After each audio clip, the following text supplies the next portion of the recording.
قايله قبل كده ان احنا بنجيب الحاجات اللي على قد امكانياتنا ومتاحه بالنسبه لنا.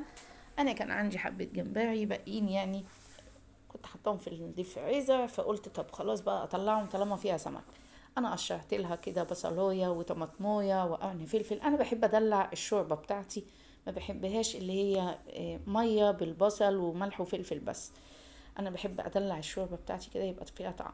الجمبري معلش يا جماعه وسط بقى ما يعني بارك الله فيما رزق يعني، الحمد لله. لاني طبعا الجمبري الكبير غالي، فالحاجه الغاليه خلاص، طالما في حاجه متاحه باقل تمام مفيش مشكله.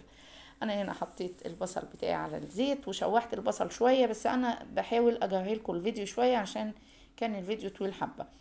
طبعا يعني بشوح البصل شويه، شوحت البصل شوية وبعد كده نزلت عليه بالطماطم والفلفل الأخضر اللي احنا مقطعينهم، وبعدين هننزل بالتوابل. طبعا بشوحهم شوية مع بعضيهم كده.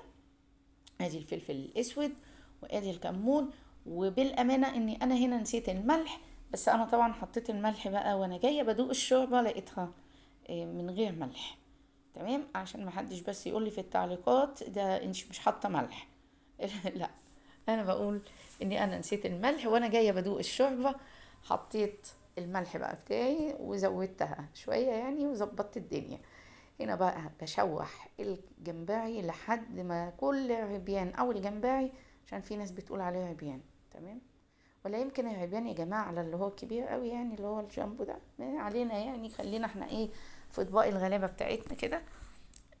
يلا، انا هنا قلت بقى بدل ما العين الصغيره لا خلينا بقى العين الكبيره بقى كده ونخلص، يلا بينا. شوحت الجمبري لحد ما كله كده ياخد اللون البامبي الحلو ده، وبعد كده هننزل بعد كده عليه بالميه. تمام تمام، قولوا لي تمام. طب حد يردنا عليا، انا بكلم نفسي ولا ايه؟ هنا بصوا اخد اللون الحلو بقى كده البامبي بتاعه. هو طبعا في ناس بتشوح الجمبري الاول وبعد كده بتحط عليه البصل والطماطم، يعني الخطوات دي او ترتيبها دي راجعالك انتي على فكرة، يعني مش شرط، هي المهم ان انتي مدلعة الشوربة بتاعت الجمبري بالطماطم والبصل والقرن الفلفل الحامي. حلو الكلام، كلام جميل. يلا بينا. بصوا بقى هنا كده انا حطيت المية وهسيبها بقى طبعا، هغطيه وهسيبه لما يستوى وبعد كده بتقدميه. حابة تقدمي الشوربة كلها على بعضيها تمام. في ناس بتصفي الشوربة وتبقى الشوربة من غير اي طماطم ولا فلفل وكده، وفي ناس بتحبها كده. انا بحب بقى كده، وانا بطلع الجمبرياية امصها واستمتع بيها بقى، وبشرب الشوربة بالبصل والطماطم بتاعها.